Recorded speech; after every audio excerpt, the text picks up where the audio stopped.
Welcome, Mr. Bhargav. Hi, Arun. Good afternoon. Good afternoon, Ji. Hi, everyone. Good afternoon.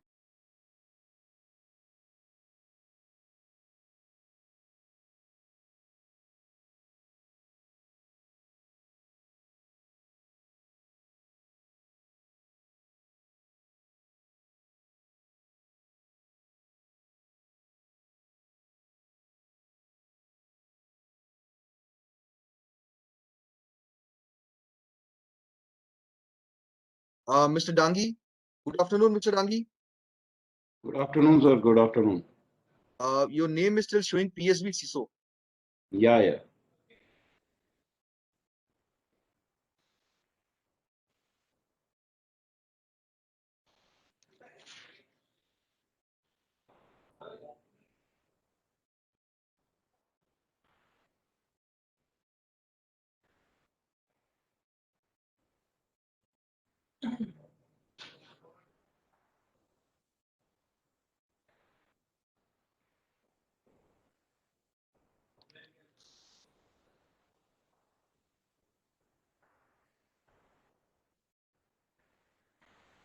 So we'll still have 3 minutes to go.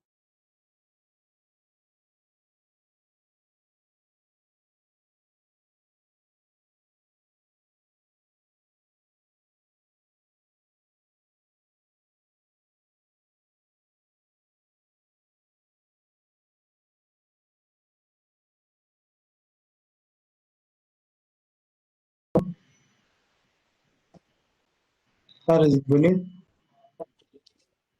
किस लिए?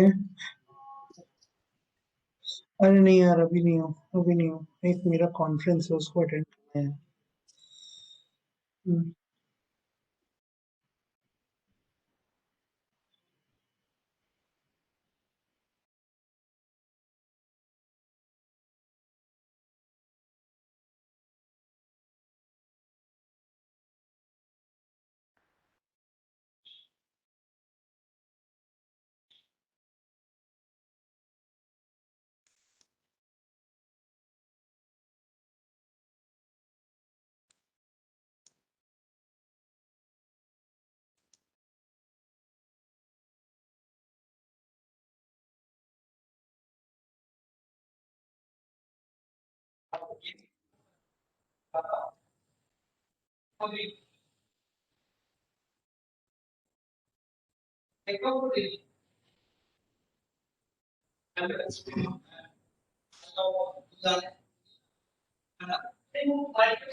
Can I request all the speakers to please switch on their cameras? We are starting in 1 minute.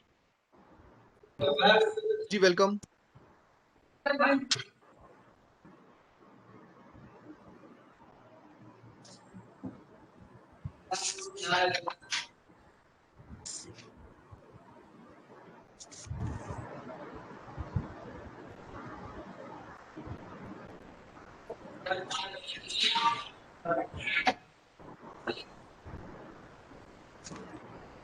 Vicky, can you check? Has everybody joined? Then we can start. Yes, almost everybody has joined except one speaker. So we can start in another 1 minute or so. And he can later join after there is a keynote session.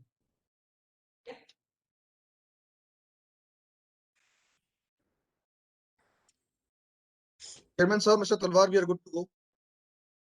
Mr. Okay, Jaiswal, let's start.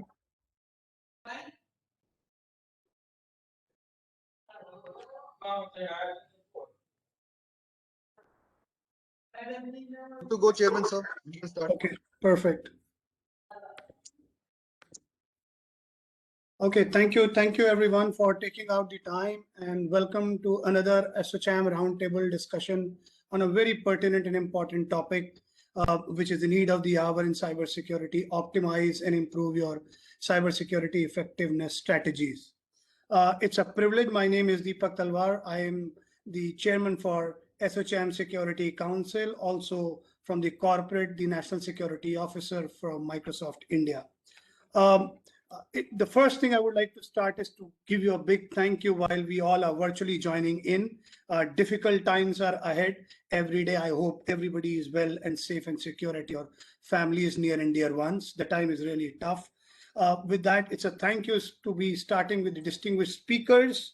I can see fairly a list of CISO leaders, senior vice presidents, industry partners, our own partners, Ernst & Young, the main partner, FireEye, and all the officials and attendees joining this session. A very, very warm welcome for this roundtable.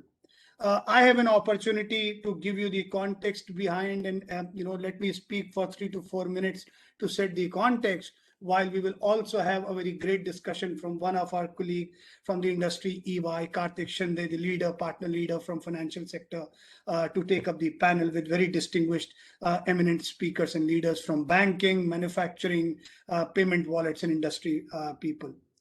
With this topic, I don't have to highlight much where we see the government of India is increasingly prioritizing cybersecurity initiatives, and if I can say data privacy initiatives as well, including data economy, data innovations, refineries, security enablement, at the end of the day to secure the cyberspace all over the issues and concerns which we are seeing all around.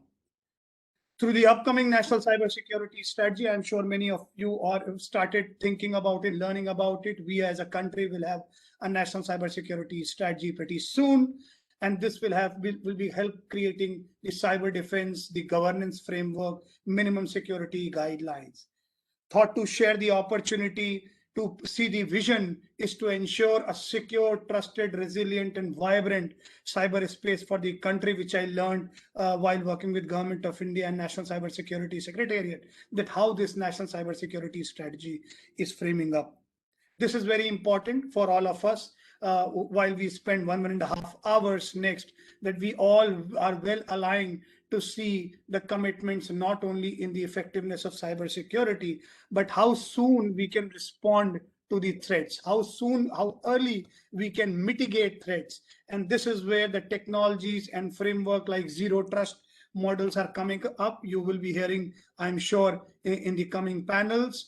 And today, the biggest challenge among the community of customers, government partners all over the world, and including India, is how do you minimize or close the gaps between the technology, people, scalability, capacity building, and at the same time cope up with so much of technologies all around on multi-platform, multi-cloud to solve the problem. As an organization, we are also contributing, struggling together to find that one of them. Let me put few more points before I hand over, to one of the distinguished speaker and take you through the entire agenda. As I started, let me give you some point of view. Security is at a very inflection point, and we are in the second wave of digital transformation to accelerate work from home as well.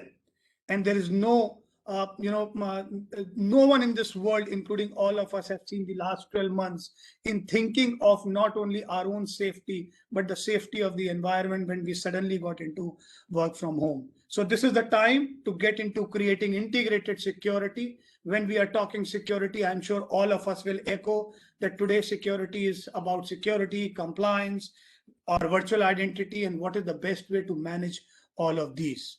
The cost of cybercrime is 6 trillion annually. Just one of these stats from our organization, from Microsoft, and there are devices more than 45 billion. The data which is being exploded in this inflection point is 59 zettabytes, and $5 trillion is the global spend on infrastructure. More regulations, 600 to 700 plus multiple security vendors trying to solve the problem. This might not be very easy.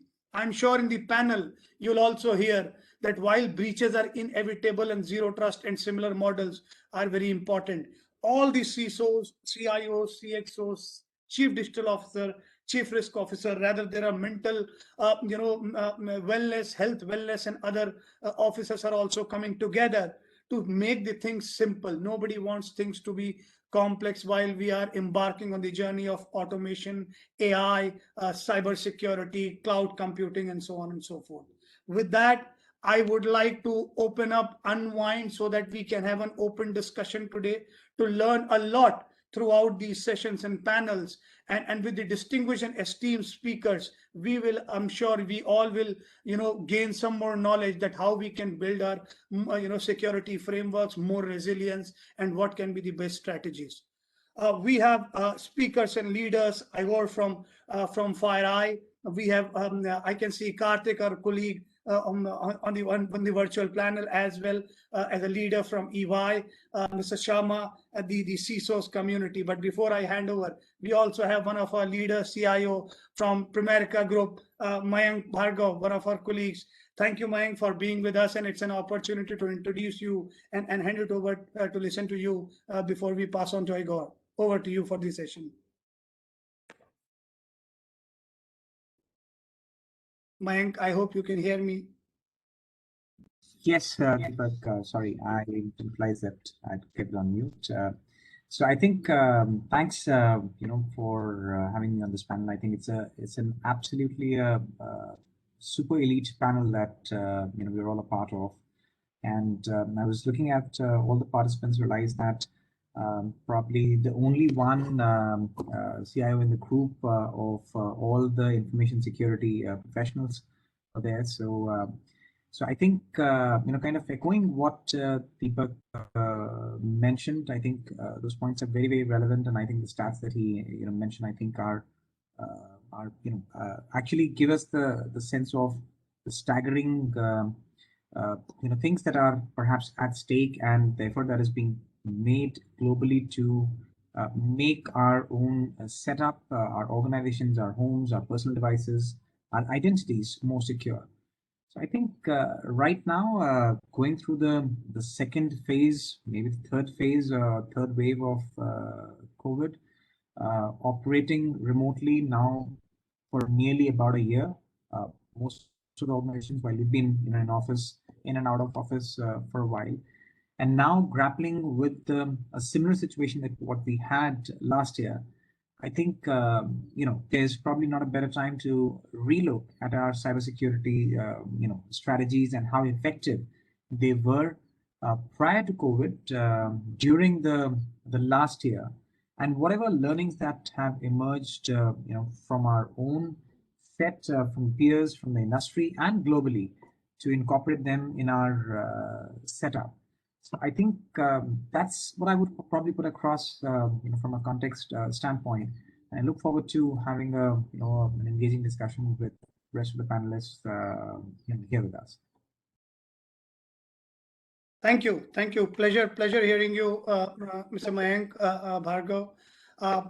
I think this is the time we also move on without taking much of your time to look forward to hear from our partner, FireEye. Before I hand over to them as a joint thing, I thought I'll take 30 seconds to give you one of the largest supply chain attack which you all have heard from Novelium, and called SolarWinds, and we all have seen the impact of that supply chain management, where organizations like us, Microsoft, our distinguished partner FireEye, we all have gone into unwinding those attacks and being the early responders and seeing it from the industry, which is impacting nation state, and as well as it can bring down the entire critical infrastructure.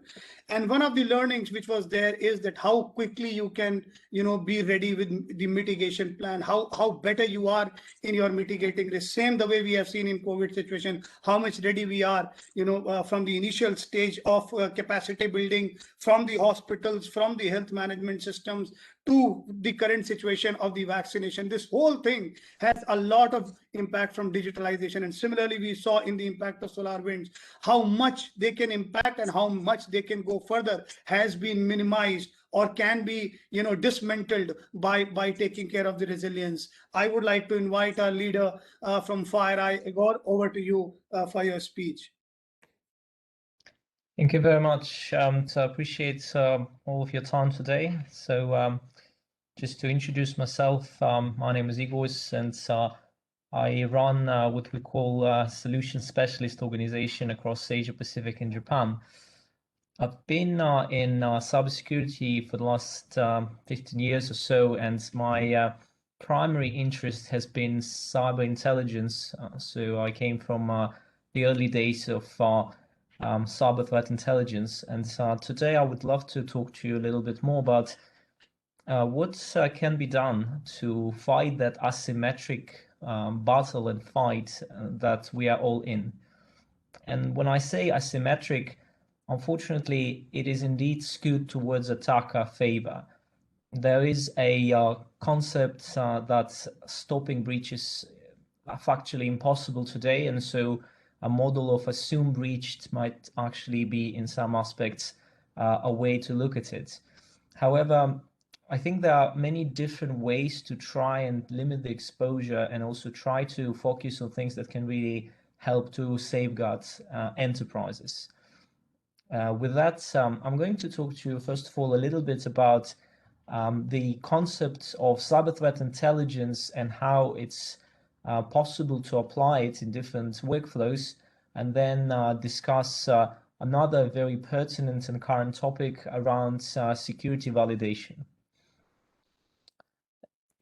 So let's maybe start off with a brief intro around what is intelligence. So if we are to compare that across three different segments, from military to academia to cybersecurity, what will transpire is that if you look at the data as the basis, as a foundational element that is basically built cyber threat intelligence, it consists of raw and unfiltered data. So it's usually without any context of vetting. And some examples on the screen here would include number of aircrafts or exam duration, or for instance, IP addresses. So this is typically considered to be a data. The information itself tends to be more analytical in nature. It also is collected and analyzed. However, analysis is passive and backward looking.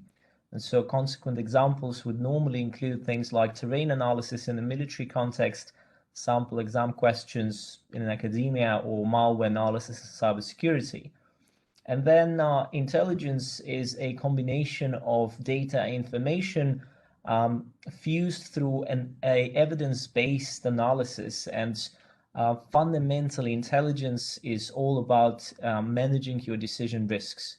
So consequently, examples of intelligence may include battle goals, knowledge of a subject matter, or, for example, adversary tools, techniques, and procedures, and any kind of predictive insights.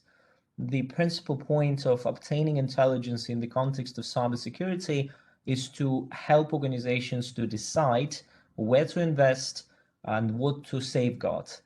And if you look at types of intelligence today, I would broadly categorize it into two groups. First of all, tailored alert-driven intelligence. And this type of intelligence is typically specific to the customer. So if you look at the sample input, you would notice that it consists of, for example, keywords, assets, or employees, and sample output would in turn consist of tailored alerts, which typically are fairly short in duration, in size, and does not have vetting in it. And so audience from a security standpoint often includes abuse teams, fraud teams, and IT teams. The other component of intelligence would be risk and adversary focused intel. In turn, this is not really specific to the organization. However, it is specific to the industry you operate, geography you reside, and sector. And output of that would normally be finished intelligence reports. So effectively, a report containing predictive insights, tools, techniques, and procedure descriptions, and also indicators of compromise that you typically use to detect and stop attacks.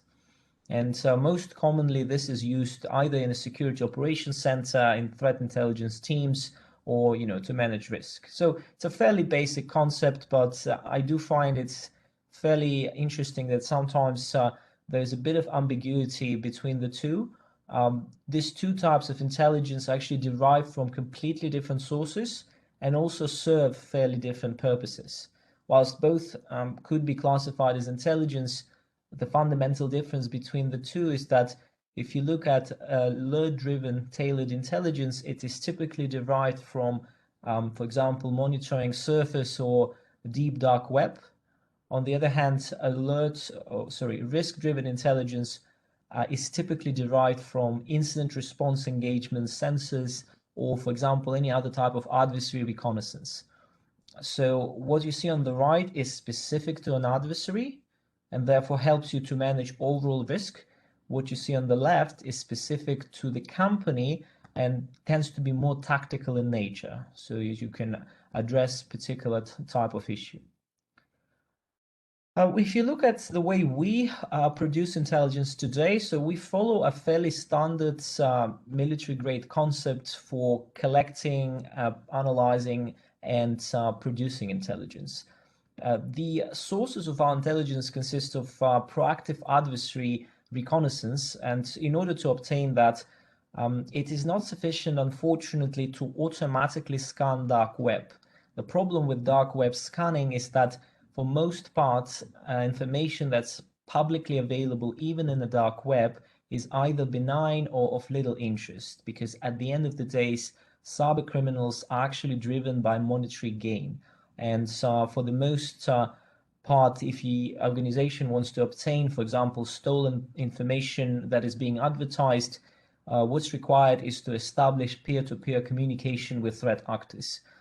Because threat actors are fraudsters and they are there not to just release information that they may have obtained through illegitimate means, but actually to monetize it. And therefore, the automation when it comes to dark web, whilst important to detect something initially, when it comes to obtaining the samples of the data and actually engaging with threat operators, it is very important to have a significant human apparatus to basically obtain that type of information. That's why we maintain a fairly large team for around 260 people, who basically tasked to both do research and analysis on the data that we derive from, amongst other things, dark and deep web and surface web. Then the other important part is any type of operational intelligence that can be derived from SOCs. So if organization, for instance, maintains a cybersecurity operations center and performs some sort of detection response, that helps to gain additional insights. So since we also a managed security provider, that's another source of data for us to create intelligence.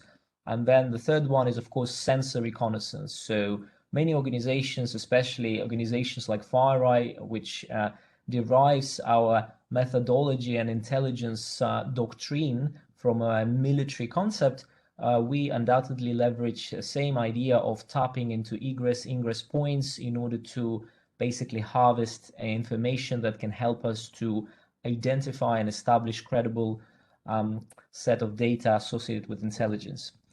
And then finally, expertise from the front lines. So this is arguably the most important source, as this involves highly sensitive and active investigations in victim environments. And as we speak, we're currently performing numerous investigations. We do that every day, and that helps us to obtain insights into threat actor activity that is otherwise almost impossible to obtain. So that's these components basically help to create that holistic intelligence that we then share with our customers. Now, the important aspect of all that is there's a lot of intelligence around the globe, and what we notice is that for most organizations, it's not only asymmetric fight, it's also unfair advantage to adversary, because threat profile of organization is not the entire threat landscape. And therefore, for us, when we partner with our customers, we always believe in cyber transformation, because in my opinion, it's important to help organizations to go from point A to B and do that in a way that can help to focus on things that really matter. And the centerpiece of Intel-led security, based on our experience, is actually a threat profile. Now, what is a threat profile? So threat profile is effectively a combination of the external threat landscape analysis, geography, sector, and industry, powered by internal operating environments, which basically consists of partnerships, data, and infrastructure. The purpose of collecting both sides of the information is to create what is called a dynamic cyber threat profile, consisting of the knowledge of external threat landscape, powered by internal security posture. And all of that is done to basically help organizations to anticipate, respond, and mitigate threats.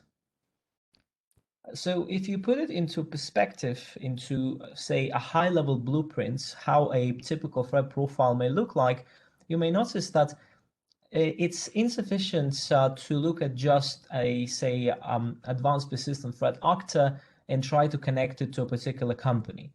What is very important is to identify how, say, a threat actor or any kind of threat vector relates to the most sensitive aspects of your organization. You can call that crown jewels.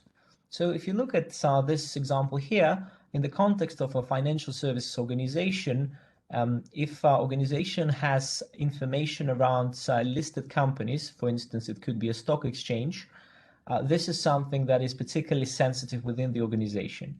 The threat profile looks at that as the primary vector of potential attack based on the risk that it would bear should something negative happen. And then we're looking at basically correlating that information that we have around threat actors with basically activities that they undertake against, for instance, targeting information of listed companies. We then build it in a way that helps us to identify the specific origin of particular threat actor, as well as tools that they're using. And that's how we effectively starting to create a threat profile. Looking at the crown jewel, going down to the attack vector or the motivation, and then looking at specific threat actors all the way to the tools that they're using. We then do that effectively for all other vectors. This is obviously just the representation, where you can see the way it's structured is start from a business risk or start from a mission critical business function, or could be also asset or even an individual, and then identify most likely threat vectors, threat actors, and tools that will be used to basically disrupt or cause damage to that particular environment. So that's the purpose of threat profile, is to really narrow your threat aperture so that you can look at things that really matter. Some of the very popular use cases that we see around the world that organizations rely based on threat profile include threat and risk modeling for analytical workforce, as well as security validation. With threat profile, it's particularly powerful to focus on things that needs to be validated. That's another very good use case. And the third one is typically education of board and executives around key risks, key threats, and how it relates to the overall organization risk structure, especially considering that cybersecurity today is indeed one of the most important aspects to take care within the organization. Now, the other thing to look at it is it's very good to understand your threat profile, because from then onwards you may decide what do you need to validate when it comes to your existing security controls and investments. And if you're looking from a risk standpoint, there are two types of risk that oftentimes validation-led risk management can help to address. A known risk basically looks at the risk that has to be on your threat profile, is if it is indeed something that you need to worry about. And the next question you typically ask yourself, do you have controls and processes to stop or to mitigate this particular risk? And if the answer is yes, the next question, have you validated that your security controls are basically capable or properly installed, configured, and maintained to, cater for that specific risk? And then you look at the right-hand side, you look at unknown risk, which is also quite similar. And the process or thought process here is very similar indeed. You look at the risks that either need to be added to your threat profile, and then look at how to basically establish whether you have controls that are well placed and configured to address that. And across industries, what we notice is that there are several primary validation use cases, and typically they include testing egress and egress traffic, and do endpoint testing and also network segmentation. Those type of testings are typically advised to be undertaken regardless of the industry you operate. Now, why validation to begin with? What's so important about it? This is coming from a fact that security investment and security effort, unfortunately, is not equal security effectiveness. Put it differently, if control exists, if, for example, firewall and a SIEM and other tools have been deployed, unfortunately, it doesn't mean that they are working effectively. And the reason why is also quite common, yet sadly not always well understood. Some examples why control may exist but not necessarily be effective is due to, for instance, bad configuration of a control, or it could not be updated properly. In fact, some of the major breaches occur due to somebody either forgetting to update something, or in case of SolarWinds, through the updates. However, in general, in principle, this is one reason that the control may exist but not be effective. The other one could be related to some of the security control engines being disabled, or it could be placed in a network where it's not optimal from a location standpoint, which just simply could be not integrated. So it was left alone.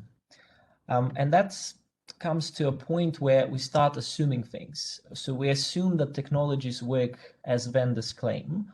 We also assume that people are correctly handling events and processes. And we also assume the products are deployed and configured correctly. And ultimately, we assume that changes in the environment, be that change control or updates to the systems and overall architecture, are properly understood and communicated. And this is a lot of assumptions here. So this is why we believe that validation plays a central role in not only identifying how well prepared you are to stop or mitigate particular risk, but also how well your existing security investments work for you. And this is where threat profile actually works hand in hand with security validation, because establishing a threat profile allows organizations to focus on testing and validating security controls against specific threat actors, as well as specific risks that are most likely going to occur or cause biggest damage either to the brand, to the revenue, or potentially cause the highest cost from the attacker standpoint. So that's how we basically connect threat profile with validation. We are encouraging organizations to first of all decide what's important, and then validate that whatever you invested and established is actually working to prevent and hopefully reduce the risk. And that comes to, practically a simple formula around why security validation is so important. Broadly speaking, there are 5 use cases we encourage you to entertain. Number one is a use case around evidence-based validation of controls effectiveness. Use case number 2 is how to optimize technologies after they have been validated. So instead of basically realizing that you may have spent $500,000 on latest EDR system that appears to be improperly configured, you could validate that and actually improve it so that your investment continues to work for you. The third use case that's very popular is return on investment. Basically, making sure that whatever investment you've made is still worth it, or maybe you should start thinking about renewing it or moving to a completely different vendor. And that kind of comes to use case number 4, which looks at competitive evaluation or bake-offs of security vendors.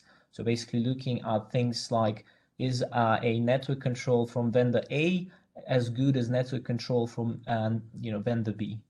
And finally, communicating all of that to the board or any other type of security or business leadership whenever the finance needs to approve certain investment and so on and so forth. And so I would like to leave you with the last slide here around business outcomes of intelligence-led security validation. The first one outcome that we aim to empower and equip our partners as customers with is how can we detect and stop attacks from key threat vectors? And typically that's a question that many CISOs and SOCs would be looking at. And then the second question to answer, how can we assess that cyber risks due to rapid cyber transformations are managed and properly understood. That's another very important aspect for many C-level stakeholders within the business. And then from the CISO and CFO standpoint, another important argument is how can we prove that technology effectiveness and return on investment is realized? And finally, the last one, which can be applied across multiple stakeholders, how to show evidence and competency and value to leadership based on the existing security investments. So with that in mind, I would like to thank you for your time today, and I hope that was useful. And should you be interested, by the way, to learn more about some of the ways how to protect and gain additional insights and decision advantage, we welcome you to scan the barcodes and get a free access to our Mending Advantage Cyber Threat Intelligence portal. That actually enables you to gain visibility into threats that we publish, and also familiarize yourself with the platform vision that we have, and that's basically some of our customers rely upon. On that note, thank you very much, and I look forward to discussing any topics that we will talk about right now. Thank you. Thank you, Igors. Very, very precise, very sharp, giving us an opportunity to learn about the risk-based approach. The minimizing the aperture was really a learning curve, which you showed initially, and the aspects of CIOs, CISOs, and different ways that what are some of the questions why we are building these strategies. Being virtually, I can see one of our ASSOCHAM member. I would like to welcome him while we will hear him during the closure time. Welcome, Shri. Subhash Agrawal, Chairman and Managing Director, SMC Global Securities Limited, and a member of ASSOCHAM. Welcome, sir.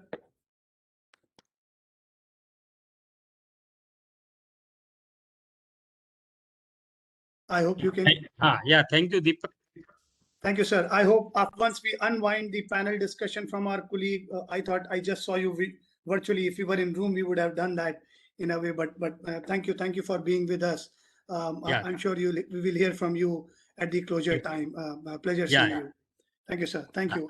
Very quickly, moving on to the second one. But before we have one of our guests to leave early, I'm not sure if Mr. Neeraj Chauhan, Vice President PayU, is still there.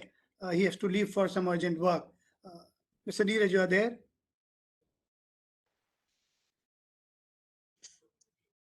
Deepak sir, I think he has left. No problem. No problem. Okay. We try to accommodate, but that's fine. That's okay.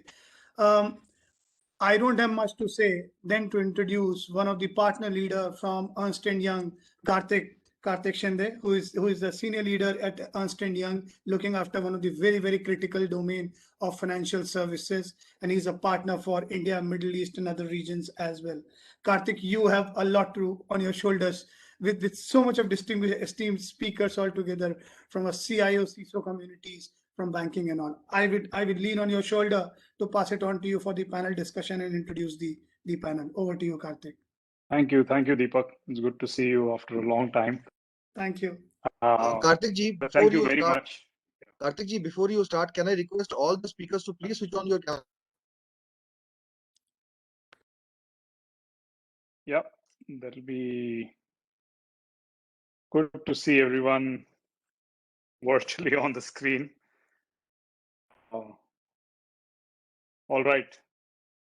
So while everyone switches, a very warm welcome to you again into the session. I think the opening presentation was fantastic. Igors, thanks a lot.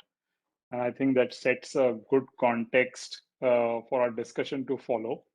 I particularly liked a few pointers which probably, either we can discuss during our discussion here, or we could discuss it offline. But the concept of the dynamic threat profile, very much interested, which includes internal and external, threat intel, while the world largely is right now focusing on external threat intelligence. Having said that, I thought I would, open up to my esteemed panelists this discussion by largely two areas, and I saw that in your presentation as well, as to how would a CISO really look at cybersecurity from a tactical perspective, from a strategic perspective, and really, in two broad categories, how are we applying our techniques, our investments accordingly. So from a very strategic perspectives, I thought, and given that we have quite a number of panelists today, I apologize in advance if I do not mention or call out your name, but please feel free to jump into the discussion. It's not it's not going to be a name question to any of you, although I would definitely pick on some of you because I know some of you. So so the first thing I think, to start with is, while we've attended a number of board meetings, the question that keeps coming up is the title of the discussion today is, what is the effectiveness? And most of the boards are hell-bent on the ROI part, as to if you are investing heavily in cybersecurity. And this is more, on the fintech side. We've not seen so much from the traditional bank side, where they're conversant with what kind of investment should go in cybersecurity. But more on the startups, fintechs, payment banks, we've seen that the boards are asking this question as to what's going to be my overall effectiveness? How can you prove that the cybersecurity is effective, and can you showcase it to us that whatever you have implemented is really adding value to the organization, right? So I want to throw open this question to my esteemed panelists here, as to what has been your experience. Have you seen or undergone something similar, and what has been your outlook towards such a response, and a question rather, and what is your take? Maybe I can start with Rajesh. I can see you on the screen. Yeah. Hi, Kartik. Am I audible? Yeah, you're okay. audible, Rajesh. Okay. Thanks a lot. Thanks a lot for, first of all, ASSOCHAM and Dilip and Deepak and the whole ASSOCHAM team and EY for inviting us for this panel. So I think, yeah, I tend to, I think, have a different view, in fact, Kartik, on that. Now, specifically in the fintech, because I worked in a traditional bank and even in the fintech. Yes. In fact, in the fintech, it's the board is very well aware of the current threats and all that, and considering that and considering that we specifically are a pure play payments company and payments bank and all that. So now they are very well aware of the threat which and the risk which we have it, specifically from a cyber security point of view, compared to the traditional banks and all that, because traditional banks are more of a hierarchical bank, and they have a lot of the even the technology infrastructure is not very new, am I right? Whereas in the fintechs and all that, the technology infrastructure is pretty new. Most of them are already very large exposure to the cloud and all that, so they do understand what are the risks from that point of view as well also. So I think if you ask me my personal view, I think fintech board is much more from that point of view aware of the newer threats and all that as well also, and they ask very specific questions, in fact. So and I've attended all the board meetings from in the fintech and even in the traditional bank. They ask a lot of intelligent questions there. So I think from that point of view, I basically sort of tend to differ what you initially were trying to alluding to. Right. No, absolutely, Rajesh. Boards are getting cyber savvy and cyber aware. I know a couple of them, whom I wouldn't say I give personal coaching, but at times they do apply, and they are more keen to understand what the basics of cyber are, so that they can apply it when asking the right questions in that sense. Abhishek, maybe Kartik, if yeah. I may comment, Ladislav, to yeah, please go ahead. guys, good afternoon. Let me introduce myself very quickly. I'm working in Home Credit India, which is the Czech company or company based in Czech Republic with branch all around the world. So I think I can a little bit compare the situation in many countries from IT security perspective. What I was observing in the Czech Republic, in Kazakhstan, and now in India, IT security is not considered as a topic, as a crucial topic, unless there is some critical security incident in the company. So it happened in the Czech Republic. I remember very well. We are discussing, for example, budget. And sorry, I'm not head of security. I'm responsible for IT. Yeah. So it was always underestimated. Security. Do we really need it? Do we need these tools, CM, Qualys, stuff like that? No. But when we are facing severe security incident, the mindset has changed. Yeah. So my recommendation is that, or maybe not recommendation, but best practice. Sometimes it's really useful to face some incident to fully understand how critical it is. It's very similar to the current situation in India with rise of COVID. Most of us are realizing that the health is the most critical part for us. Yeah, families. So just so it's more reactive. So we are all reactive and not proactive. Sure. So that's my view on that. Yeah. No, I'm sure most of us would agree, and I think everyone sees security as a cost. Until the day an incident happens, and you have to really spend out everything to cover it up or to remediate that. And maybe just to react to your second question, if I understood it correctly, how to measure it? I think that what was working very well in many companies was just to test it on the employees with some, let's say, hypothetical incidents spread to the employees and just to measure how they react. So I think that this is a great way how to find out if there is awareness, they know the basic principles, how to react on malicious emails and stuff like that. So let's test our employees to understand what is the level of security in our company. Thanks, Ladislav. Maybe we'll invite some more, thoughts on this. May I say something, Kartik? Yeah, please go ahead, sir. This is Vivek Saxena from Oriental Insurance. See, as you said that how to convince the board. See, now it has become fairly simple actually, because of the proactiveness of the regulator.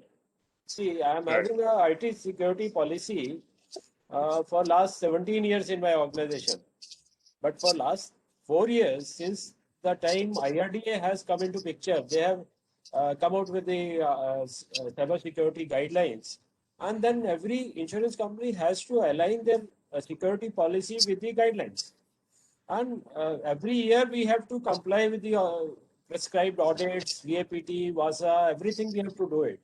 So IRDA, when IRDA is asking, the regulator is asking my chairman and board, then definitely I have to do it. It has become other way around. For first 13 years, we had to tell the board that we need to do this, but now please they are hear us out. Yeah. So now thing is that they ask us, what are you doing, whether this has been done or not, and more importantly, for last 1 year, at least in insurance, since we have been covered under NCIPC, so Ministry of Home and the CERTIN and NCIPC, they have taken a great lead in this to ensure that at least in the financial sector, initially they took bank into their net, and now insurance companies, that they are giving us, they have taken all our details and they are providing us all the alerts. So a lot of work at our end is reduced, because we are getting a lot of advisory on daily basis and alerts from NCIPC, CERTIN and IRDA. So it has helped us a lot as CISO and as DGM IT. My role, has become slightly better now. So I think that is so there's one question there. I think that's excellent.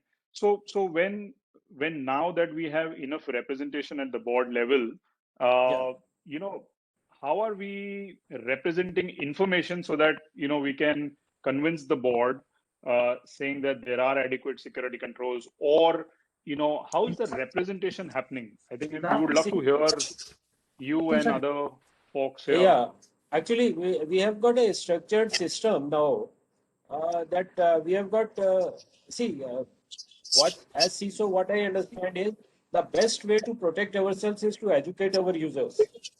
So every end user has to be educated. So we have regular trainings, regular sensitization of various things, cyber security related items to the end users. And then in a structured way that is flowing to the board. We have got different committees of ISOs, then steering committee, then it goes to board subcommittee, then it goes to board. So as a regular process, it is happening. So it is not that we have to do some extra effort. It has become a system actually, structured system has evolved. And IRDA is also very active, regulator is very active, and they, from time to time they are suggesting you do this and then we have to do that. So that is how I think my take is this. Let us hear others. Yeah, so Kartik, So Kartik, this is Kunal from Canara HSBC. So I tend to agree with Vivek, what he mentioned. So earlier it was more of a reactive approach, because if you look at traditionally, banks have been at a higher maturity as compared to, let's say, insurer. And obviously RBI has been at the forefront. Now with IRDA coming with the cybersecurity guideline in 2017, and obviously there have been subsequent amendments made. So essentially we have raised the hand. And as Vivek also mentioned in terms of, let's say, threat intel services and all those coming. So obviously this has helped, and also what they have clearly mentioned is the board and the risk management committee of the board is going to be liable and accountable. So that is the reason there is a push. So once you have this push from the board, the next thing is to come up with an assurance program. So essentially what we have done is we tend to have an assurance program in order to also measure what is the maturity of our cybersecurity framework. So having said that, then the next task is to have the metrics for monitoring the framework in terms of how safe we are, what are the kind of alerts we are noting, and essentially what action are we taking. So this entire thing of having metrics coming around cybersecurity, the security dashboard, so that is something which is important. And obviously one question which remains is, after investing all, how safe are we? So that is obviously $1 million question, which puzzles all of us. And the most important thing, what happens is when you, let's say, come to a, where let's say a security solution or a monitoring solution, as we were discussing SolarWind, that is being essentially used to orchestrate an attack. So that is obviously the scenario which bothers all of us. So that's from my side. Oh, absolutely. Thanks, Kunal. Good afternoon to you all. Yes, sorry, I heard. Venkateswaran this side from Hello, Mr. Venkateswaran. Good afternoon. See, the regulators are taking cybersecurity very seriously, and they have set up, and the government also has set up various infrastructure to support the cybersecurity initiatives. They are also forming the cybersecurity policy for the country as a whole. See, cybersecurity, it is everybody's requirement. So if you see the boards or the this thing, most of the regulators have also mandated trainings for the board members on cybersecurity. See, board members are very supportive, but what I feel is the concerns are there, but the way to address those concerns, something more is required. When we focus on cybersecurity, there are multiple aspects of cybersecurity. One is the cyber attacks part, okay, which is at the critical infrastructure level and the critical application level and this thing. There is But I'm also unable to hear you in between. I don't know if it's only me. See, when we speak about cybersecurity, there are multiple facets to it. One is the cyber attacks, where more focus is there. Everybody is working towards that with bringing out various solutions and the applications, infrastructure to created for that, for prevention of the cyber attacks. There is one more aspect where the cyber frauds angle is there, where much needs to be done. if you see most of the frauds which are happening on the online transactions, these are basically either the phishing attacks or the social engineering, a combination of these. And there is no clear infrastructure to manage this or to minimize this, and there is much effort needed towards this aspect. Okay, I think we all together can work towards this so that India becomes a cybersecurity becomes a country. Thank you. Right. Thank you very much for your views. I'll just like to shift the topic a bit, from board to what Deepak mentioned and highlighted about, and FireEye is here in this session about the supply chain or the third party, security, the vendors that we have, the external, ecosystem that we depend on. We all have been doing, our third-party risk assessments. But do we think that really is effective? And something that happened to SolarWinds, and using SolarWinds, how it happened to other organizations across the globe, are we protected? And what have we thought about it? I just wanted to get your thoughts quickly on that topic. Maybe you can start with Abhishek. Sorry, Abhishek, I had to pull you in because I see on my screen. Thanks, Kartik. I think that's absolutely fine. I see, there's a huge experience actually today in this panel. I mean, this is one of its own kind. I haven't seen such a big panel ever in 1 hour. But I'll give comments both on actually the first question. Patiently listening to the fellow speakers, couldn't agree with them more. That no doubt there is an increased sensitivity which regulator is bringing to the table. And whilst I think board is equally sensitive to the increasing number of news items which are popping up everywhere, where they can see breaches and hacks, which are captivating attention here now. No doubt there has always been a challenge with respect to how you communicate to the board because they don't understand the technical vulnerability. So you need to speak up their language, and that's always a tussle and always a missing link which a CISO needs to kind of bridge. Let know what hell will break loose if there is an attack, and how do you be more resilient around it. And whilst you're doing so, I'm just trying to connect it to your second question, whether it is SolarWinds or any other, you can call it a malware attack or a ransomware attack, put it any way, shape and form, and whether it links to your supplier ecosystem, whether it links to your basically, internal weaknesses, right? The point comes by, I think it boils down to the fundamentals. How do you kind of be prepared around it? I generally say it is more to do with the core fabric of the company. The security genesis. It doesn't matter whether it is a COVID scenario or non-COVID scenario, whether it is, let's say, maybe increased number of attacks. If you're strong on your fundamentals, you will still be able to kind of work it out. The only thing could be, the time and scale. That definitely depends on many other factors, including budgets for the companies and CISOs like us. But definitely, I think if we are core on those, we will be able to navigate through. It's just a matter of time. How do you communicate it well with your suppliers as well as upwards and downwards? Right. Thanks, Abhishek. If I can just. I've started to note who I'm asking questions to. So Mr. Mallikarjun Rao, if if you want to respond to the third-party risk question. Yeah, that's a good question. Actually, very pertinent because CISO's lack of sleep is because of that only nowadays. Because True. You cannot run your company without a supply chain. That is a fact. But how that supply chain is going through, you don't have any visibility. That is your problem. So at the end of the day, as a banker, I work for the bank, wherein if I see my crown jewels, one crown jewel is ATM switch. ATM switch, it depends on the bank. If the bank is very big, they have their own switch, even proprietary switches. But many of the players, many of the companies, small banks, medium banks, they have shared switch, that way with the supply chain, that way with the vendor. How the vendor is doing that, we don't have any visibility, we don't have any control. And here and there, or now and then, we go there and do the what you call assessment, risk assessment.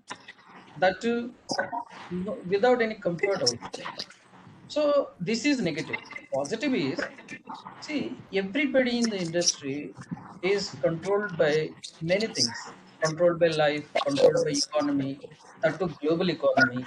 I would say that wherein people are disparate, people are dissipated into silos, IT has united them. Internet has united them. If you don't have internet now, during this COVID situation, I cannot imagine how we would have been. So when I connect this to the business, any player in the business want to run his company, even the vendor also. So we have our SLAs in place, we have our audits in place, we have controller in the form of regulator, and at the end of the day, vendor is also very responsible. He has the responsibility to do that, and whenever we require, he will provide the whatever the inputs we require. And on top of it, when I go back to this particular example, we have our fraud risk management system in place. So that way we are doing, but you rightly said, it is not all over 100%. Yes, it is. We cannot expect, even if you take our life also, there is no way 100% we are secure. COVID is a big example. Absolutely. Yeah. Absolutely. Yeah. Thank you very much. Manish, if I can, ask you about something related to what Mr. Rao just mentioned.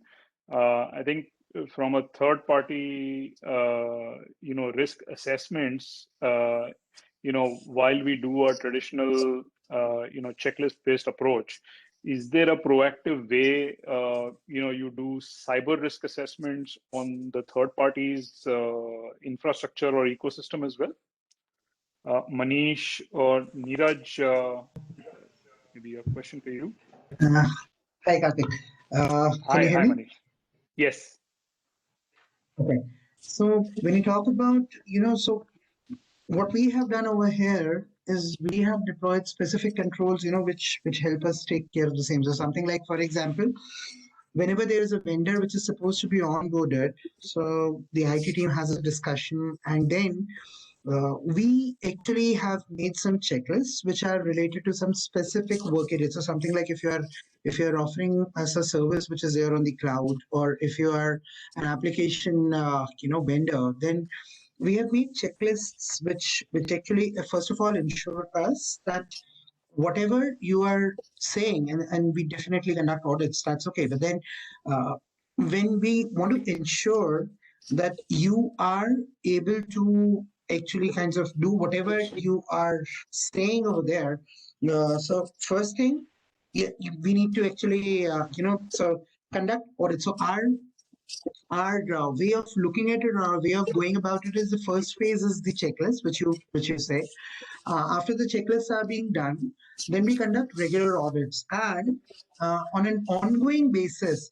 So say like, for example, if you talk about say a cloud service provider is there. So we have set up our own risk assessment techniques, wherein we probably would deploy some external third-party auditor, because these days it's better to get validated for it from an independent point of view rather than me as an organization doing it. So I would go ahead and deploy a third-party vendor which would help me substantiate that whatever this particular organization is providing me as a service, their risk is being contained. And of course, then we have the regulatory guidelines with which we are supposed to provide them the evidences as well. So it's not only me who's supposed to look into it, but there are other aspects as well. It's the me. I'm just the kinds of first line of defense to ensure that the risk assessment happens. Then there is a regulator which is also keeping an eye on whether I am actually monitoring these services which any third-party vendor is providing me, my supply chain is providing me. And then there is, so we have internal audit department also coming in and doing kinds of, the second line of defense or the third line of defense for us, wherein they would also conduct a audit of a few of these sampled vendors, and then would issue a report stating that, yes, we have found that whatever the information security team has found out or validated in their assessment of the vendor is actually true fact or any changes in it. Thank you. Thanks, Manish. Kartik, just a couple of things Rajesh. from my side. Yeah. Sorry, this is Kunal. Sorry, I just wanted to. Go ahead. Yeah. I just wanted to just a add couple of what things Manish. from Continue. Kunal, carry on. Sorry. Yeah, it's okay, no worries. So just a couple of things from my experience. So what even Manish was stating.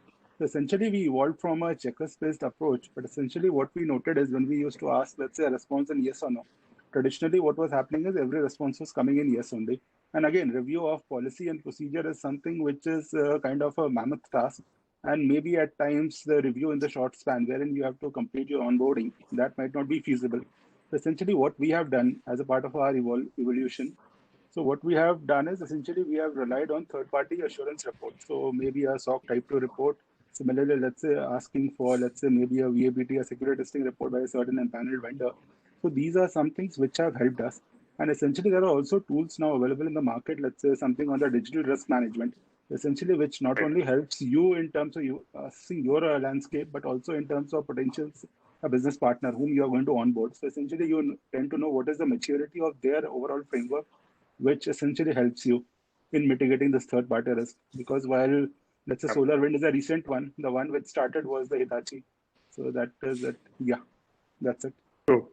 No, Kunal, thanks for that. And Kartik, one more point. I'm sorry, Manish again. I just thought that, so these days what happens is, like, for example, when you have vendors like, say, for example, your dark web service providers or and all, wherein they provide you with the dark web monitoring services. So you also have services which monitors your third-party vendors as well. So something like, say, for example, if I'm a bank and say, for example, my so they also conduct or give you these services wherein they would monitor the specific third party, whichever I am associated with, and would raise an alert if they find out something around that happening in the dark web or somewhere else. Right. I can see Igor acknowledging that on the screen. Igor, do you have something that FireEye plays in this field and can help? Yeah, definitely. I would like to say that I completely agree with the statements and sentiments here. In fact, one thing that was mentioned about checkbox audits, I think it's a way that we all are accustomed to when we try to validate and test that what we have works as expected.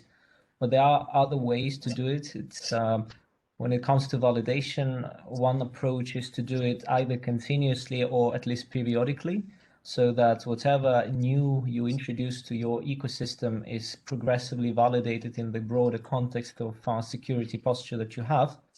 When it comes to third parties, if you look at SolarWinds, in many aspects, it is one of the most sophisticated operations ever discovered.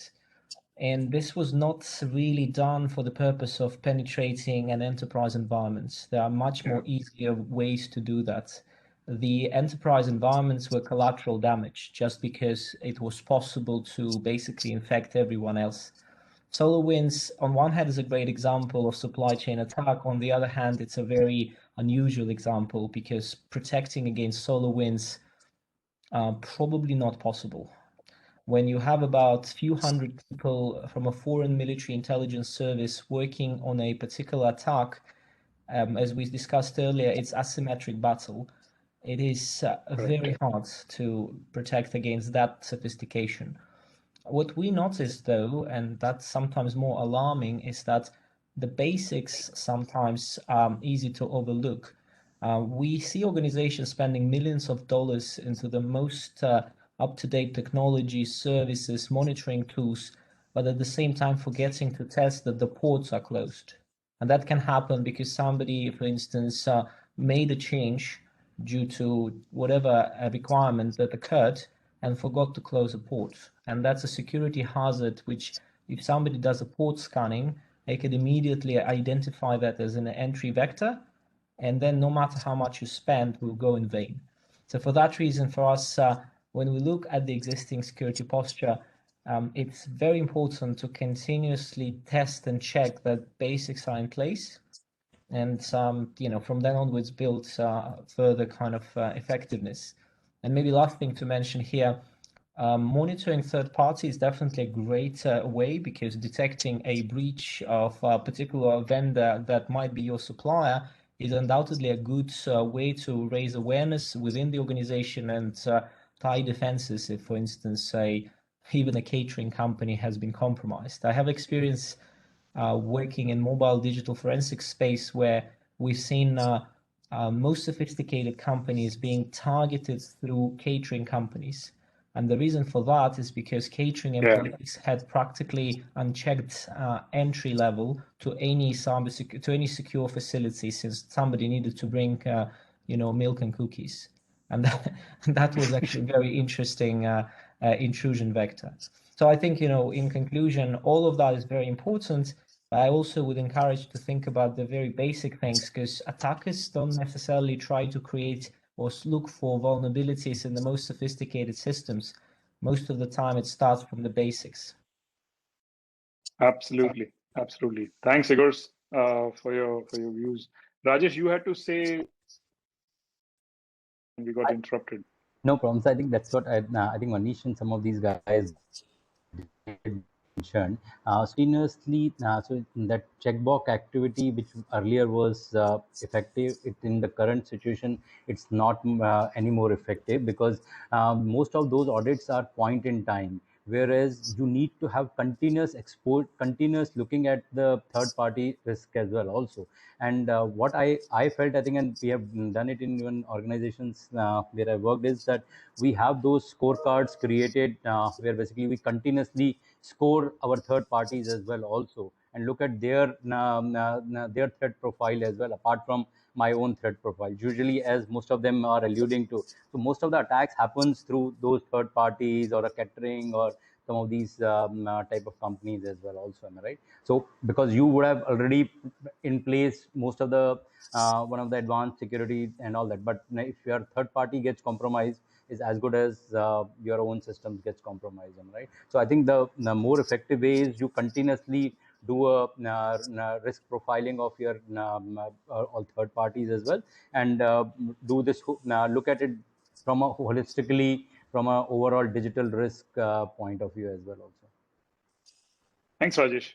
Yeah. I'll quickly move on to the last section of and shifting gears from third parties to our internal heart and soul of cyber, which is the SOC, which we all really depend on to give us the visibility on what's happening on our network and systems, etc. In our survey, which we did, we do a survey every year, Global Information Security Survey. What we found that only 11% of respondents were actually confident that their SOC actually lets them sleep and detects all of the attacks. Now, it's a known fact that you can't detect 100% of the attacks, but just wanted to hear your views as to what are those key strategies that you use to make sure that you get a sound sleep and your SOC is always on, and you still are sane enough to do your daily job. Maybe Ladislav, I can start with you.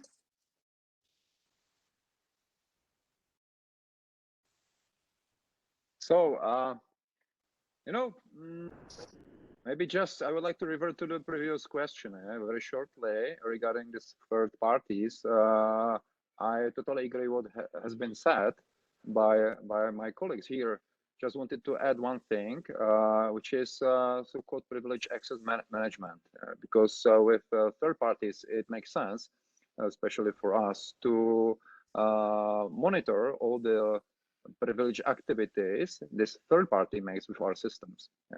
And we have some experience from the practice that it really pay off to be able to see all the logs and records made with the interaction with the third parties. Yeah. So privileged access monitoring is one of the tool we are using in our company worldwide for cooperation with critical third parties. Well, and regarding SOC, I don't know. I would say that it's just a combination of several monitoring tools and activities. Like definitely, we have to focus on network monitoring, application monitoring, infrastructure monitoring, as I mentioned, privileged access, right, monitoring, and endpoint monitoring. So all together is something which we need to do. The question was, are you 100% confident? Does it give you a sound sleep? Or do you think there's room for improvement? I'm sorry?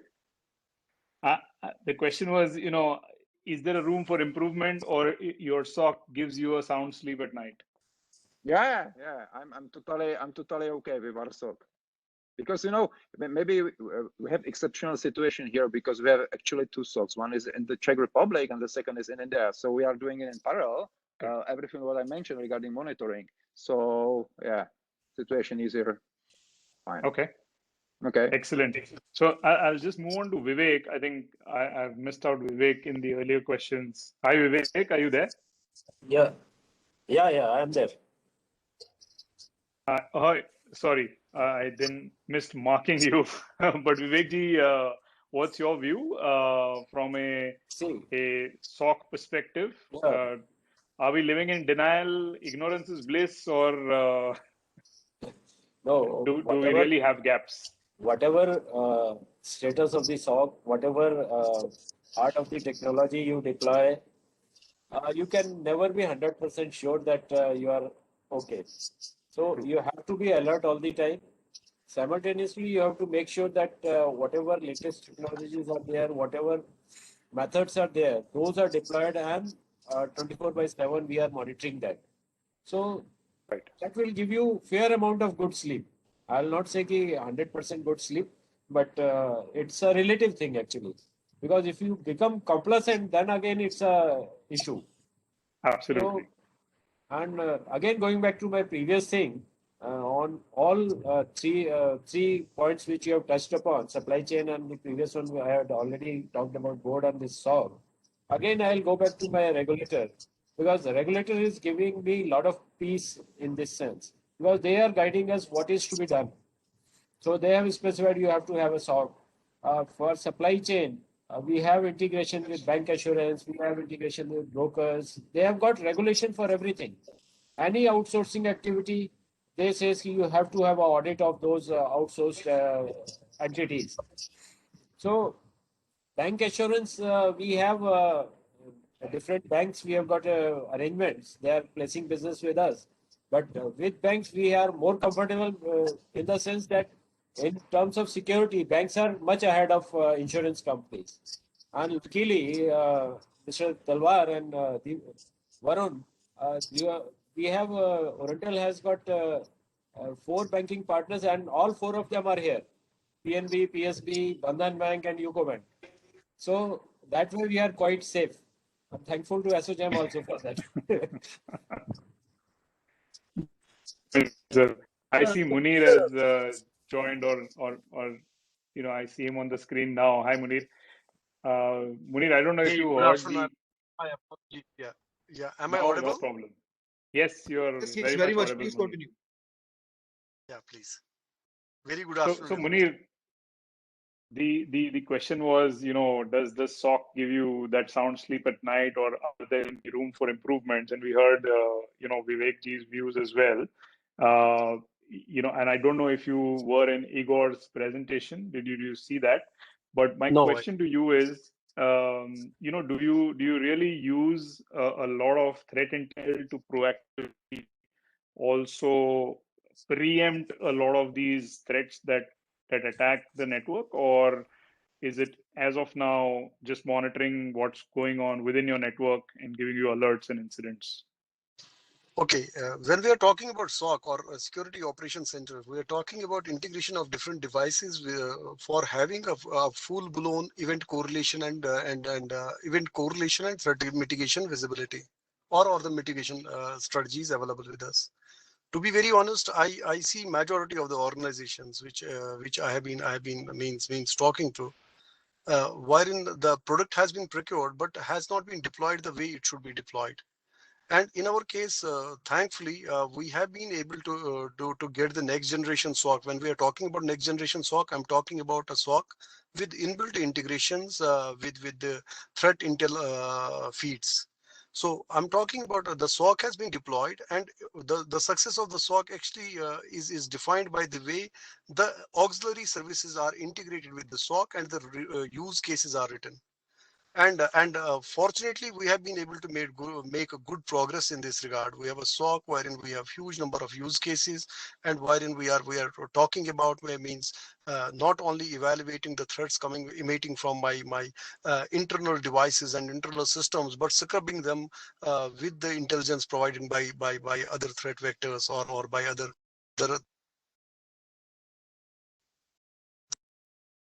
in fact are available with us. Am I audible? Yeah, we just lost you for a moment, but yeah, you're back. So those facilities are available with us. Yes, we cannot be means if any of the security analyst or any of the security head tells me that they are having a good sleep or fair amount of sleep, I would say they probably are not or either lying or just means taking pleasure out of it. There is no sound sleep in security. We have to be vigilant. We have to be careful, and security or the security and incident management systems being an evolving subject, we have to continuously be focused on it, means work around many things to get the best out of the SOC, and that is what we are doing. Yeah, no, Mr. absolutely. Kartik, can I add something? Sorry, my question was a bit. I second what Manish said. Yes, sir. Please go ahead. See, SOC has been there all along. Please go ahead, sir. Okay. Now, what is emerging? What is emerging is hello. So your voice. Am I audible? I am unable to hear your voice. Yes. Yeah, you are audible now. SOC has been there all along. Organizations have been using SOC for various things. Okay. Now, what is required? What is emerging is the automation of the various components of the threat intel and the blocking of the IOCs or this thing. Okay. So SOAR has emerged, and organizations are also looking into security data lakes so that both the structured and unstructured data feeds can be used for analysis and further correlations. And I feel the security data lake with the various components of SOC is going to emerge in the near future. Thank you. Right. No, absolutely, sir. Very valid point.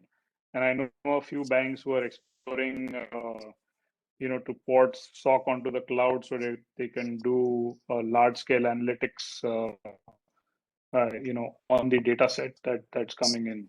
Because largely today the problem is also about, how much of analytics will I do than just do alert and incident monitoring. So yeah, that's the obvious next level. I would just like to check with Vicky and Varun, how are we doing with the time? We have time, and if we have time, we can continue till the panel wants. And if we could also request Rajesh, Dangi and Avinash Shuklaji to also share their perspective.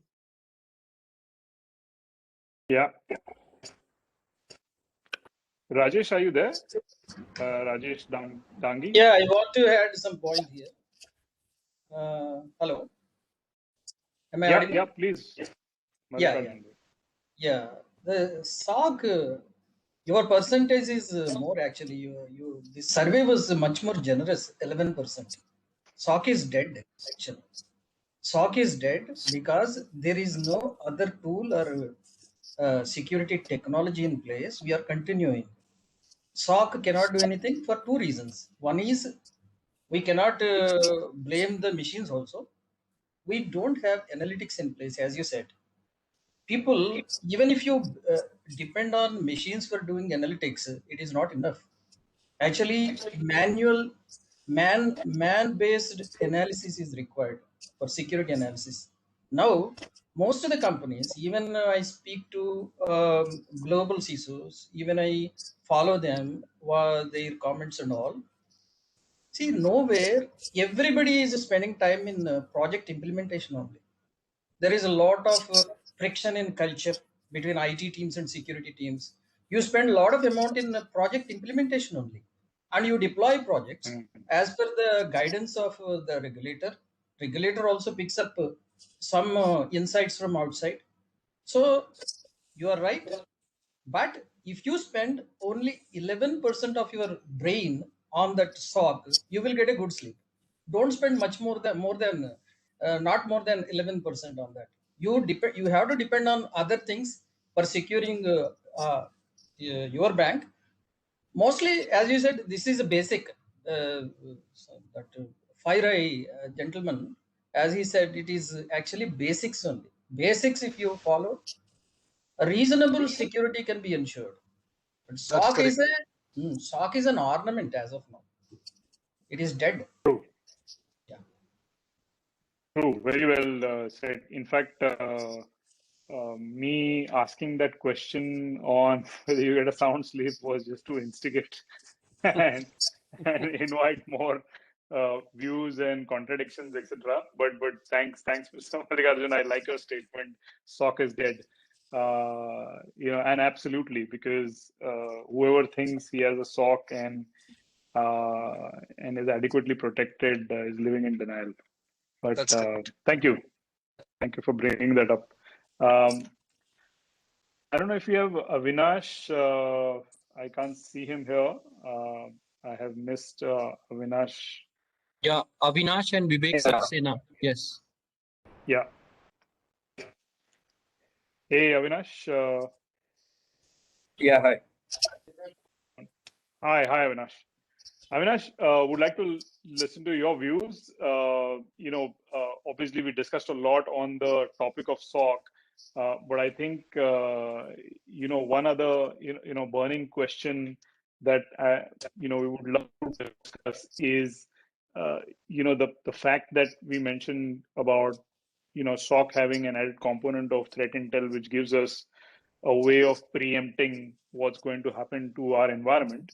And while a number of banks have subscribed to threat intel feeds, wanted to know your view or your take on, is there something that needs to change, or is there a different, way, which I think Igors pointed out, it's not just about looking at external threats and threat intelligence, but also gather internal threat intelligence and then probably combine the two. So just wanted to throw open this question to you and hear your views. Yeah. Actually, you are right that we do have external threat intelligence, and it is integrated to SIEM and log analyzer also. So we are analyzing and we are getting that. We have to see what external threat intelligence pertains to our organization. As per that, we have to modify, or we have to create rules, or we have to prevent these threats to our organization. But as well as we have to see internal analytics also, whatever we are getting, because a lot of things are there. And if you see that whatever threats which we are getting, means some IP, some malicious traffic or something we are getting, we are also uploading that or informing our IDRBT. There is a IB card tool is there. So we are updating there so that all other banks or all other partners to IB card, they can also be benefited with that intelligence, and they can also check on that. So these kinds of things are there. And regarding that SOAR, see, SOC is there, but above that SOAR is also required. So that automation, because manually we cannot analyze each and everything, manually checking logs or manually means analyzing, correlating is not possible, and SIM has some some specific that limited role. So about that, what has to be done, that playbooks and other things that are also required. So SOAR is also a very will be very effective if it will be put on top of SIM. And we are also hearing that XDR or such kind of next generation things are also coming. A lot of cloud-based security is also there. So we are exploring those things also. But right now this SOAR and SOC, SIM and SOAR, only on this mostly PSUs are right. They are relying on. And regarding your question that do you have sound sleep, or see, threats are always there. So means maybe there is a sound sleep or not, but threats are always there, and we have to be very active. And we means it should be preventive also. We have to be very active. We have to analyze. We have to look into external news and all factors also. And regarding patching, if you can see that there are a lot of patches every now and then, but we have to be very vigilant, because even patch management solutions are also can also miss those things. And if there is a news in the market, then we have to proactively see if something such action is required or not. So all such things are required. So these are my views. Perfect. Thank you so much. And I think the next question is around and we've seen a number of incidents popping up very recently. Some of them around ransomware, some of them around leaks around information data. There were some breaches around your cloud infrastructure as well. I'm hoping none of you have gone through those experiences, but if tomorrow that was to happen to you, God forbid, are we prepared for that eventuality? And I'm not saying from a controls perspective, but what happens after the incident? Would we be confident to face our board and say that, hey, this is what has happened, this is how it happened, and these are the areas that we think because of which the incident was successful, the attack was successful, and what would we need to have this not repeated in the future? So how confident are we in making that statement? And it's not an easy question. If someone asked me this question, I would also think through really hard. But it's a very what if kind of question, what if scenario question. So if you've never been through an incident, it's very difficult to envisage. But I have investigated some of the SWIFT related breaches in the country, and I can tell you the banks, when the breach happens, the first thing that you do is try and get across instances of what can actually help you get those evidences, and then you find out that pieces A, B, C are missing, and you just can't get the evidence. So in these cases, just wanted to throw upon just throw this question on to you guys. What would be your response to this? Yes, sir. So Venkateswaran. Generally, organizations do have a cyber crisis management plan. There are certain things which are looked into. One is the reporting of the incidents. The other one is the top management's participation in understanding what has happened, for which inputs will be required to be placed in a proper form. Then there are also breach response providers whose services can be availed. Okay. The cyber insurance or the cyber risk insurance will give a comfort, a psychological comfort to handle the situations. Okay. There are various things which are to be handled during a crisis, but if we have a structured plan, it will help us, and we do some drills, it will help in handling the situations. I think that's an excellent point to do a drill or a simulation of sorts to see how prepared are we. That's a very good point, sir. But sir, I would like to just ask you one more question since you're from the public sector. You know, if a breach happens, would you wait for to release an RFP to all the vendors, or what would be your process to expedite the whole investigation? There are emergency situations which are handled. Okay.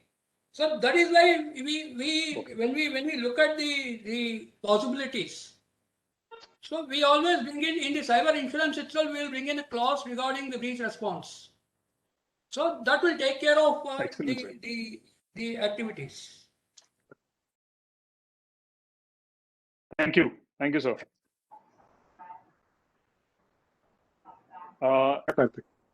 Anyone? Hi, Rajesh. Yeah, sorry. This was Go ahead, Kunal. Rajesh. Oh, hi, Kunal. Sorry. Hi. I could So see Kartik, someone. so just a couple of points from my side. Well, cyber crisis management plan is one thing. The other thing which supports it is the cyber emergency response plan. So essentially, what you tend to do in this plan is to orchestrate all the likely scenarios. So ransomware is one, defacement is another. So you list down the scenario, and also you tend to list down what is going to be your action plan. If let's say tomorrow, because now the question is not about if, but when. So essentially, you tend to list down what is going to be your response against those listed crisis scenario. So if you tend to do some simulation exercises with the top management as well as let's say red teaming or blue teaming, that is something which is going to evolve your cyber emergency response. And essentially, if there is a breach, then you can have your breach forensic providers to support you. Yeah, because the only problem with a cyber crisis management plan is that it always stays in a document, right? Absolutely. Yeah. So you have to rehearse it. Yeah. So Kartik Munir here. Hi, Manish. Yeah. Just to add to this, as Venkatesh said, and as one of our other colleagues just recently communicated, very important thing is to practice the cyber crisis management plan. Reserve Bank of India had come up with a circular. It is 2nd June 2016 circular asking banks to put the cyber security framework in place, and cyber crisis management plan was on top of that. To be very honest, everyone was compliant. Everyone, see, writing a document and keeping it in a file is one thing, but effective security is something which goes beyond policies and procedures, which needs deployment on ground. We need to put a dipstick in the controls to see the efficacy of the controls. And here, to be very honest, cyber crisis management plan is very important. It needs to be practiced every time. It needs to be practiced. Reserve Bank of India directs the banks to do the tabletop exercises. They direct the banks to do the red teaming, blue teaming kind of activities. And then when it comes to going to upfront to the board and tell them that, hey, we have a problem and this is how it happened and this is how we are going to resolve it. Yes, as a CISO, I would tell you beggars are not choosers. We have to put our foot upfront and tell them, yes, facts are facts. We cannot hide that. There is no option. But then, yes, boards have to be appreciative that security is as strongest as weakest link, and it is not a matter of if, it is a matter of when. This is what one of my colleagues just now said. Yeah. So breaches do happen, breaches can happen, and you have seen Indian banks industry has faced breaches. You spoke about certain SWIFT frauds, which we all know happened all across. There were not only SWIFT related frauds, there were ATMs venoming out cash. There were ATMs venoming out cash. So we have seen those kind of attacks. But then very important thing is how well organized we are when the fraud happens. To be very honest, I see that most of us, I'm sorry, I'm just generalizing it, but we are a bit immature in this area as we do not practice it. We do not practice our cyber crisis management plans. We do BCP drills based on a fact that chalo theek hai, we have to meet the compliance and let us do the compliance check and let us tick one of the boxes in the compliance that yes, the BCP was checked. But practicality and the BCP is effectively tested, the cyber crisis management policy or procedure is effectively tested, and that we have arrangements in place with the service providers or security service providers for funneling them as and when we require them, because we cannot wait to have the RFP. As you said, we cannot issue the RFP at the 11th hour and wait for a service provider to get onboarded when the breach has happened. It's in place, sir. Very valid points, Munir. I'm so glad that someone actually has spoken this. That this is there is a room for improvement in this area. And you mentioned a very important point, which I would like to tie back. This particular point to the board level agenda is if we are doing this crisis management plan drill, right, or a simulation to test out the cyber crisis management plan, can we then have this exercise, the output of this exercise, also as an input to the board presentation, which gives them a comfort? To be very honest, as far as my bank is concerned, I would tell you I'm doing a cyber crisis management testing every quarter. We do certain drills with IDRBT, we do certain drills with certain, and the quarterly drill reports mandatorily have been part of our board document, which goes not only to IT strategy committee or board, but to the full board as well, so that they get a confidence that yes, things are being tested and things are under evaluation. So that's very important. We must be transparent with the board. What I have seen, my experience says, the more transparency you have with the board, the more cordial environment it becomes, and you also get a headroom to work on other things. When you have a consultative approach with the board, you tell them that these are the lacunas, these are the plus points, then they also do the value addition in terms of supporting you and not rebutting you. That's my point. Excellent. Thanks a lot, Munir, for your thoughts and statements. Who's Mr. Mallikarjuna, Rajesh? Yeah. Yeah. See, your question exactly how you will inform the board, if I understand properly, when something happens. So it's surpasses everything, plan and everything on documents, no use. Actually, that time nobody looks at the documents also. So the thing is, it depends upon where that breach happens. Is it in supply chain? Is it in my own infrastructure? It depends upon that. Then even not even CISO, then that dictum will come. Cyber security is everybody's job. So everybody will run after that. CIO, they are more interested. Actually, CISO will be thrown out that time. During that panic situation, nobody will listen to CISO, I'm telling you, frankly. So we go for, depending on, for example, DDoS attack. Say, for example, DDoS attack. We look for a contract whether we have with ISP, any ISP or not that time. Luckily, if we have, immediately we will inform him and get his support. Without ISP support, DDoS cannot be mitigated. Your anti-DDoS machine cannot do anything. So if it is a ransomware, if that ransomware attack happens at a unit level at some branch, and if it is slowly progressing, we look at the containment. Actually, containment. It depends upon the, and if that breach happens at supply chain, normally we don't have any information initially. After a lot of loss happens, incur loss, then only something happens. That also on daily basis, if the minor skirmishes, nobody will inform. Nobody will inform. Even banks don't inform. Even the vendor also don't inform. When the going gets very tough and it comes out, then only like in Cosmos Bank case and all, systemic risk, where something happens which cannot be hidden. It has to be publicized, and then only people come out and publicize, and then actually board will be with everybody, will be with CISO will be with everybody. So everybody will travel, they will call E&Y, somebody, forensic analyst, and we have empaneled already, empanelments are there, forensic eventualities with all the people. Red teaming empanelment are there. Not many organizations are matured enough to conduct their own red teamings. So we have big four engagements, which includes red teaming, tabletop exercise, as well as this forensics eventualities. So all these things will play. As of now, luckily, there is no black swan in India.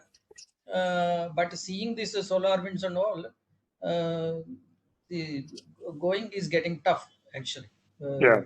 Yeah, with political situations. It is, see, cyber security does not exist in isolation. Absolutely. It exists with the political condition all over the world. How the different countries are behaving with each other. It percolates to this area also. Nobody, see, for example, if any terrorist comes and every day he is planting bombs everywhere, nobody can protect anybody. We are living because on daily basis they don't do. Similarly, these breaches also on daily basis they don't happen. We happily live. That's all. This is the philosophy of cybersecurity. No, I think very nicely put in that sense. I see Varun here on the screen. Varun, are we good with time, or is it time to wrap up? I think we have overshot the time, so can it, if my panel permits. Can we ask Deepak ji to conclude it, and can we ask Shri Subhash Chandra, who is a senior managing committee member of ASSOCHAM, to formally propose a vote of thanks? Keman sir, over to you, Mr. Deepak Talwar. Thank you. Are we close with the panel, or are we? Yes, Deepak. Close with the panel. Just request you to summarize it, and then we can request concluding remarks and vote of thanks from Shri Subhash Chandra Agarwal ji. Thank you so much. Thank you. I don't know. I got indulged, Kartik. Thank you. I could not see where to end up till the time Varun came in and said I have to do some more job representing Microsoft as a CISO as well. So I may be one of the participant as well. So there is no other opportunity in summarization, but there are some observations and learnings which as a takeaway for us all together. I think the questions which Kartik pointed out, I would like to summarize where it started with the security as a strategy and how you are seeing it from board member where it started.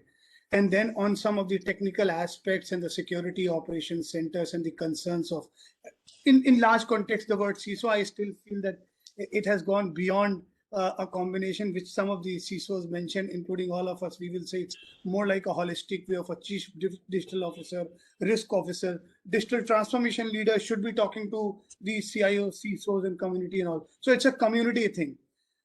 I'm quoting something which I'm learning from General Pant, our chief security advisor for Government of India. Security is everyone's responsibility.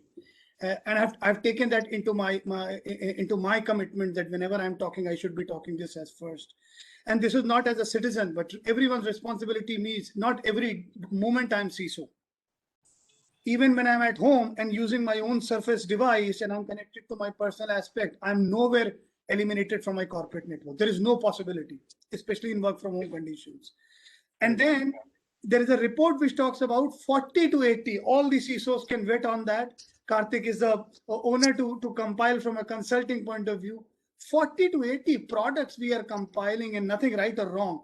With due course of 10 years, we have added like adding hundreds medicines or getting 20 guards from 20 different organizations to safeguard my society or community. The time has come to consolidate, not to debate on whether SOC is dead or alive, but it was actually that can we minimize the attack surface area? And can we look into not the cyber incident which Kartik also pointed out, is it still in paper? He was still smiling and giving a light note, but the reality is how much effectiveness we do in RFP, while all of us, I'm sure when we write RFP, we have thousands of things to comply. Trust me, we all of us as cloud security providers. But if I ask openly and transparently, not on the chairmanship of ASSOCHAM, but as a CISO community, how much we have deployed out of that is also a question mark, because we don't have time to review. And that's where one of our colleagues from the community has said that how many times we go back and test it out, right? Munir, you mentioned that about it, right? There is no check and balance for something we have invested. Forget about add-on. Also, I would not be the last person to say as a community and citizen of India to enable AI automation in the last, even as a country, even as a CISO, even as a startup. Because if we don't gain that early, that means the early signals or SOC fatigue. SOC is dead because we are still in the log fatigues. We take incident management and thinking we are managing the SOC. Nobody wants to look into SOC. People wants only one answer. Am I secure with minimum things? Or in the morning, CISO will be called to say how many logs you have reviewed or your team has reviewed. Not required. He wanted a dashboard where he says 30% I'm secure. By the way, are you secure on your mobile 80%? Is there a radar which comes up that I am 80% secure? Same like when I get my blood report and I say, this is ABC. Cybersecurity will never reach that for sure. But I think we do have today a scoring mechanism for everything. Network architecture. And last thing, learning from EY as well. There cannot be an assessment of ISO or BS79 or any other certifications bank or other follow. Rather than we should say continuous risk assessment. A risk assessment which is happening quarterly or yearly because of a regulatory thing, thanks to regulation, to be honest, not to pressurize us so that innovation is killed, but on that regulation where we can innovate, but a continuous risk assessment, blue team, red team. And the last part I would conclude is not necessary that capacity building has to be done. I urge that we all have our capacity building, but there is no reason why we cannot consolidate as public-private partnership to contribute with shared responsibility. So that's a real model shared responsibility, not an English term, so that we can conclude that stuff. With that, I'll stop here. We have taken time because I also got indulged with Kartik's light mode, but giving a very tough questions. And I wish I can say, Varunji and to ASSOCHAM team, I have not seen so many CISOs on a call, and wish me, Kartik, and everyone don't get boiled up to say that have we done justice to all of them. Apologies if any of this Kartik mentioned that initially. With that, we have a distinguished guest, to give a vote of thanks. Shri S.C. Agrawal ji, Chairman and Managing Director, SMC Global Securities Limited, and a privileged member for ASSOCHAM. Sir, over to you to give some point of view. We have gone into a passion, but blessings to hear from you. Sir, thank you, Deepak. Good evening, everyone. Shri Deepak Talwar, Chairman, ASSOCHAM National Council on Cyber Security and Chief Secretary Officer, Microsoft. Wonderful chairing the session. And speakers, session moderator, Shri Kartik Shinde, Partner and Leader, Financial Services, Cyber Security, Africa, India, Middle East, and from E&Y. So wonderful, Kartik, you did fantastic job doing discussion with giving time to everyone and doing wonderful discussion. So thank you very much. Sir. I think so it was the panelists, many panelists. It's a big panelist representing from bank, insurance, payment bank, SFB, NBFC, fintech. Wonderful panel. So thank you very much to every panelist, each and everyone. I will not name, it's a long list. So thank you very much. And on behalf of ASSOCHAM, it is my honor to propose the vote of thanks on occasion of ASSOCHAM FireEye Roundtable discussion on topic optimize and improve your cyber security effectiveness strategies. Indeed, today roundtable discussion with industry leader on topic optimize and improve your cyber security effectiveness strategies was particularly relevant to BFSI industry as we come sophisticated sites that continue to target banking and payment systems with the potential to disrupt their operations and potentially cause harm to the broader financial system and even the entire economy. We as an industry need to learn more about the emerging types of cyber threats and cyber attacks facing the financial ecosystem. CISOs should strive to have best cybersecurity practices in place that are agile and responsive to emerging cyberspace activities and developments. Security leaders should also focus on risk management practices, controls, and defense mechanisms that the financial sector should adopt to deal with these cyber threats and cyber attacks. Before I conclude, I am just mentioning you certain simple cyber security tips which everyone must be doing. Update your software and operating system. It's very easy, and I think you are all experts. I am not suggesting. Use antivirus software. Use strong passwords. Do not open email attachments from unknown senders. Do not click on links in emails from unknown senders or unfamiliar websites. Avoid using username, Wi-Fi networks in public places. At the end, I would like to express our gratitude to all of you once again for your participation in ASSOCHAM FireEye Roundtable discussion. It has been a pleasure to have you all with us. Thank you all very much. Wonderful discussion. So thank you again to everyone. Thank you, sir. Thank you, sir. And thank you to all my FireEye. panelists. Thank you, Igor. Thank you to the team. Thank you, Agrawal sir, for giving. Thank you, Varun. You did, and your team. And nice discussion. Thank you, sir. Thank you all. Great, sir. Thank you, everyone. Sir. Thank you. Thank you for joining in. Thank you, everyone. Have a Thank good you. day. Thank you. Have a good weekend. Thank you, everybody. Great. Thank you. Thank you.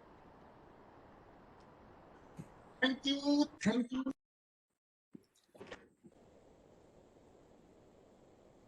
Thank you, sir. Thank you.